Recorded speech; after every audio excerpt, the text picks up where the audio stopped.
appropriate to use for oil for Shabbat candles, what is appropriate use to wicks for Shabbat candles, and we got into certain types of materials, things that come from a tree. We had discussion, can you use items that come from a tree? Can you not use, like we had an opinion of Yishmael, anything that comes from a tree you can't use as a fuel. It has to come, um, that was one opinion in the Gemara. We're talking about things that come out from a tree regarding fuel for Hanukkah, not Hanukkah, I'm sorry, fuel for Shabbat candles. And from that, we got into things that come from a tree, whether they are Mekabel Tuma or not. And we said things that come from a tree do not receive contamination, like bamboo sticks and these type of things, unless, I mean, if you're making a garment, if you want to make a garment from items that come from a tree, they will not be Mekabel Tuma, they will not receive contamination unless it's linen, unless it's a linen type of, what we said, cotton will not receive contamination. At least we said it's not subject to the laws of contamination if it's a cotton garment that's it's not subject to the rules of 3 fingers by 3 fingers. We said there's a rule of a cloth that's 3 fingers by 3 fingers, that if it's made out of wool or 3 fingers by 3 fingers, you know, this is a little bit more 20 miles than 3 fingers by 3 fingers. But if it would be made, right, but if it would be made out of wool or linen, it would be subject to this item, this garment can receive contamination if this be made out of wool and linen. But if it's 3 fingers by 3 fingers made out of some other material other than wool and linen, it's not subject to the laws of contamination. Meaning if a dead mouse would come in contact with this item, this cloth will not become tamei. If it would be receive contamination, then you would have to bring it to the mikveh, this garment, and dip it in the mikveh to remove its contamination. But since it's too small, insignificant, it will not receive contamination. And some say even if it doesn't make a difference what size it is, as long as it's not wool or linen, it will not receive contamination. So that was a little bit of our discussion yesterday. Abaye went on record and he said that this opinion that says that if it's not wool and linen, it will not receive contamination, is in sync. His source for this law is from Rabbi Yishmael. Where do you get such a thing? How do you know? How do you know that a garment that's not wool and linen is excluded from the laws? At least that's not included in the laws of 3 fingers by 3 fingers, and perhaps totally excluded from the laws of contamination. Where do you get that from? Where's your source? So Baye says that opinion, Rabbi Shimon Elazar, he's following Rabbi Yishmael's opinion, right? His source, he's on the same team, he's the same view of Rabbi Yishmael, who says, what does Rabbi Yishmael say? That's what we said yesterday about Baye. Just review that now at the top of the page. Rabbi Shimon ben Elazar, now on 26b. Rabbi Shimon ben Elazar, v'tai Rabbi Yishmael amud echad. They said the same thing. That's where his source is coming from. What did Rabbi Yishmael say? Rabbi Yishmael had a biblical source, a pasuk in the Torah, that he understands from that pasuk that if you're not wool and linen, you're not subject to contamination. The garment is not subject to contamination. Rabbi Shimon Elazar Hadamar, we said what Rabbi Shimon Elazar's opinion is, that he says if it's not wool and linen, it doesn't have the law of 3 fingers by 3 fingers. And Tan Rabbi Shimon, where is that source? Where did the Tan Rabbi Shimon fall lines from the top? 26b1. The Tan Rabbi Shimon, the Torah mentioned in multiple places in the Torah the word of garment, a beged. Talks about tzitzit, says the word beged, talks about leprosy. It says if a garment has leprosy. It talks about if a the 8 teeming animals, the 8 shratzim, let's say the dead mouse and other maybe weasel, other, however you translate those 8 animals. It says the garment that came in contact with that dead animal it did not mention what is that material of that garment. It says word garment, beged, very vague. But you know what? We have a place when it comes to contamination, when it comes to leprosy, the Torah did identify what type of material the garment was. In one place, it identified the Tani Rabbi Shmuel, the Torah was very quiet about identifying. It still means it didn't clarify what is that material. But there was one place where the Torah says, I want to tell you what the garment, beged, wool and linen, semel pishtim. So Malahalan, just like over there, it identified the word beged means wool, says wool and linen. So that teaches us for all of the Torah, the translation of a word beged, Avkol Sem Pishit, also means wool and linen. Now that's the case. Therefore, all the cases where the Torah mentions the word beged, it's referring to what? Wool and linen. Therefore, this opinion would hold. When the Torah says you have a four-cornered garment, you're required to put on tzitzit. What was the case the Torah was talking about? Wool or linen garment. Non-wool or linen garment, no obligation to put on tzitzit. Rabbinic mitzvah to put on tzitzit on the four-cornered garment. That's this opinion. So when the Torah says if a garment, it's let's say comes in contact with a dead person, it's in the tent of a dead body, it receives contamination. What kind of garment? Wool and linen. You with me? And the Torah says if a dead mouse touches it, what type of garment is talking about? Wool and linen. If it's not wool and linen, not subject to those laws of contamination, not subject to the laws of tzitzit. Okay, we got it? Clear? Much clearer today than yesterday, I hope. After we had a night's sleep, and now now it's going to be miles. Now we're going to have it. We could go miles now with the Gemara, right? Right. So you like that, Miles? We're going to go miles. You've heard that before. Okay, you love it. It's very good. So that's. Listen, you went to sleep last night. Your neshama gave a report of what you accomplished yesterday. Now you come back down with a new opportunity. So Rava takes issue with Abaye. Rava says, I don't see it the way you see it. I don't see that Rabbi Shimon Elazar, it's true. Rabbi Yishmael says, Beged, Torah identifies Beged, wool linen. Rabbi Yishmael is very clear. If you're not wool linen, you're not Beged. You're not Beged. And therefore those laws don't apply to you. Rabbi Shimon Elazar just said, if it's not wool and linen, it's not subject to the laws of 3 fingers by 3 fingers. But maybe it's subject to maybe if you're 3 tefachim by 3, if you are 12 fingers by 12 fingers, maybe you are subject to laws of contamination if you're not wool and linen.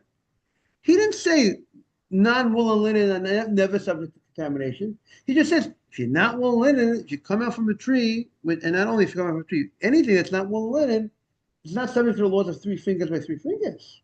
That wool and linen 3 fingers by 3 fingers can a garment. What's that? He's not saying what it is.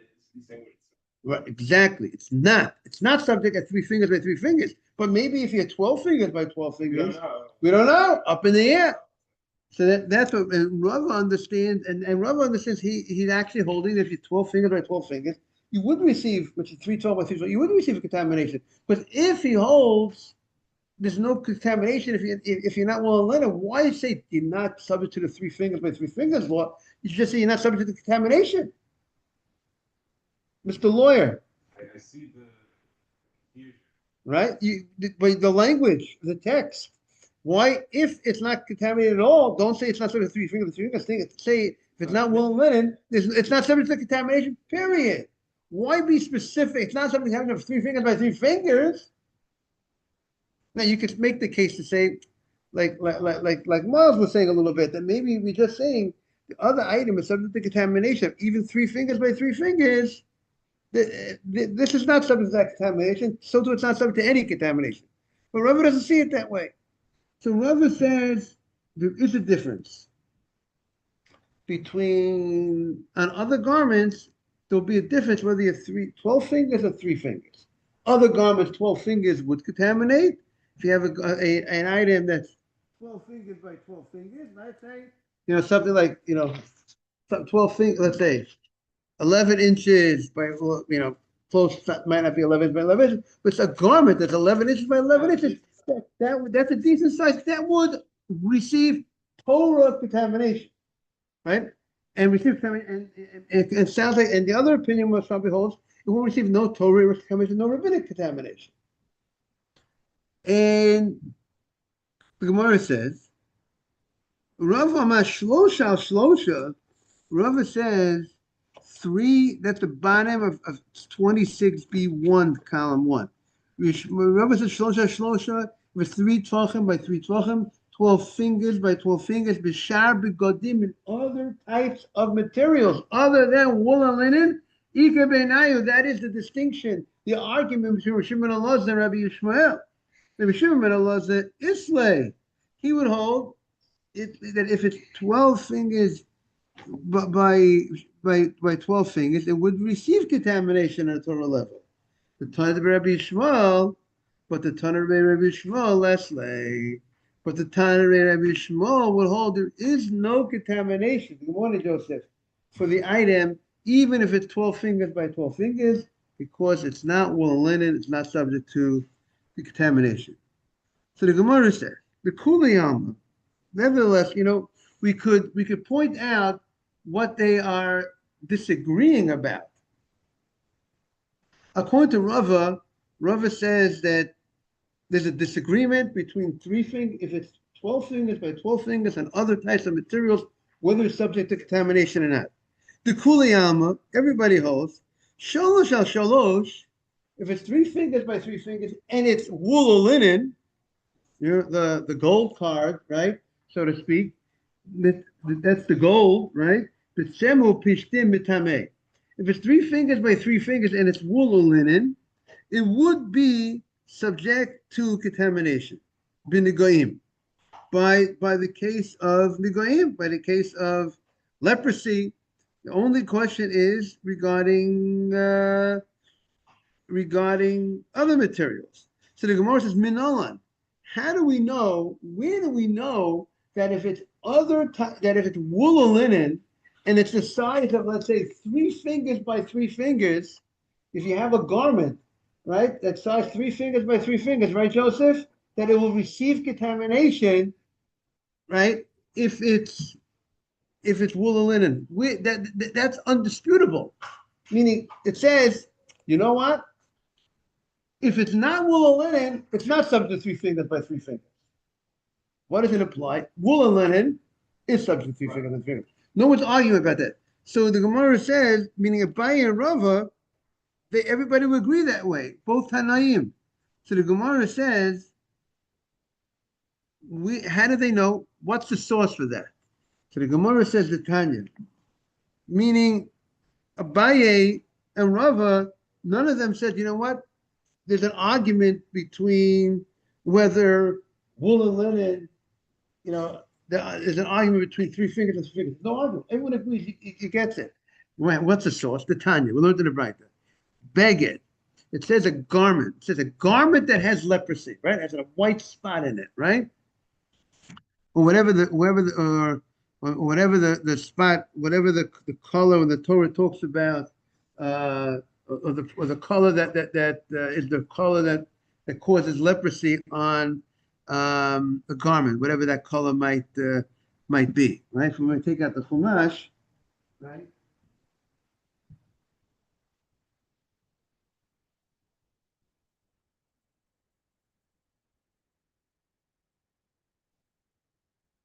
Right, as you know, one of the reasons for leprosy comes for different reasons. One of the reasons why leprosy comes is when a person is not talks negative about fellow Jews, right? And therefore the Torah, Hashem tells them a sign he shows them that, you guys are doing something wrong, and it's a wake-up call for a person. It's an unbelievable wake-up call that God sends a message directly by giving us, you have a white spot on your body. And here it talks about a garment that has leprosy. The Torah says a wool garment or a linen garment. Yes, it's not the color. The color regarding clothing is not white.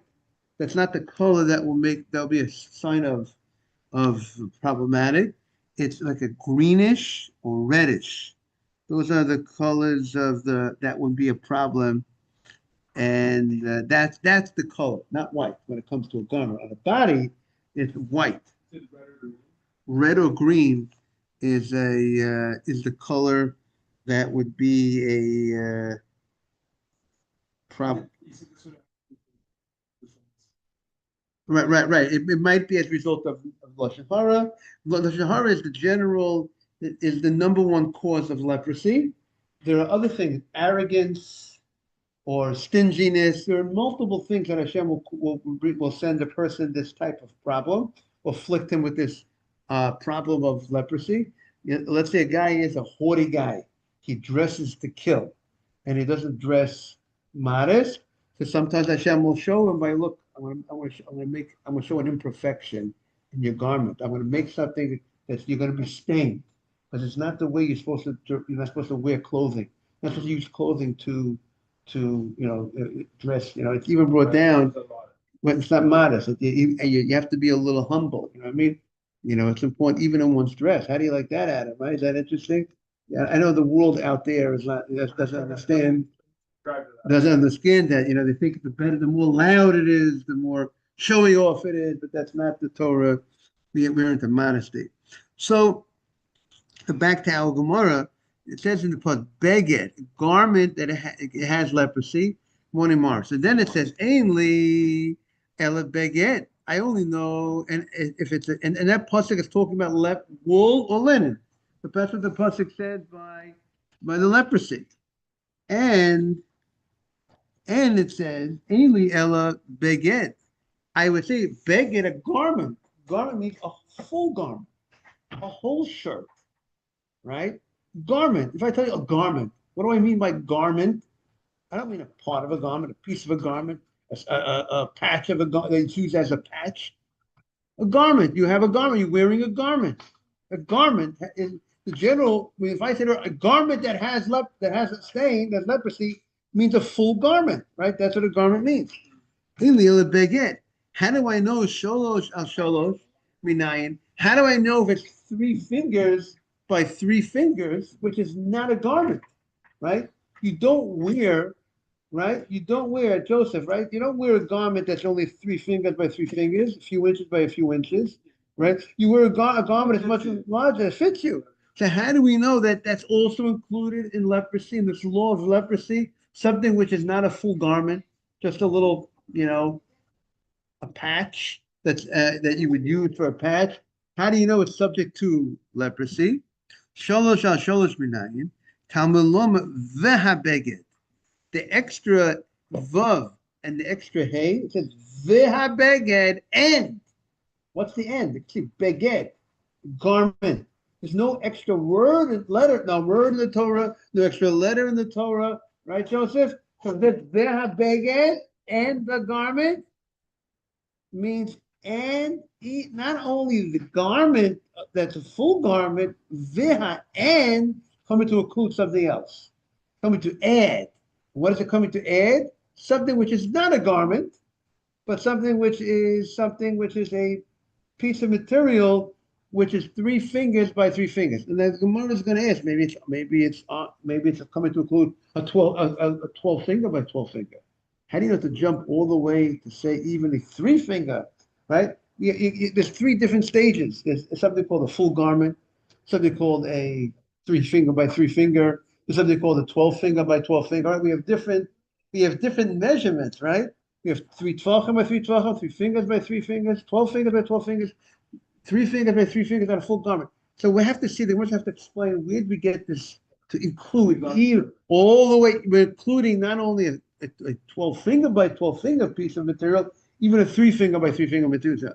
So the Gemara says, so the Gemara says, that's the Gemara's question. Ema, let us say,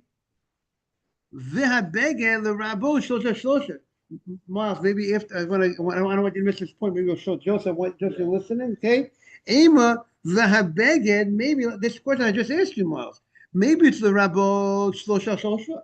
Maybe if we're adding, there's a general rule. You can't you always add, you can't say the bigger novelty. If you're adding something, it's a smaller novelty, right? You can't jump all the way. So if you're adding something, you have one level to add. You can't add two levels. Adam, you see what I'm saying? If you tell me a garment is subject to contamination, and now you tell me it's not only a garment, even if it's not a full garment. So what's the next level after not a full garment? Is a 12 finger by 12 finger, not even a 3 finger by 3 finger. Am I clear? So you can't. Therefore, the Gemara says, how do you know to go all the way to even include a 3 finger by 3 finger? Maybe it's through shosha shosha. So that's lav kavach. That's a kavachom. I got a kavachom for that. I don't need to. I don't need this pasuk to teach me 12 fingers by 12 fingers. Kavachom, right? That's a great question. Kavachom is kal means something that's light. Chomer is something that's strict. If you have something that's generally light, and the Torah gives us a stringency by the light thing, certainly the thing that's generally strong will have a stringency, right?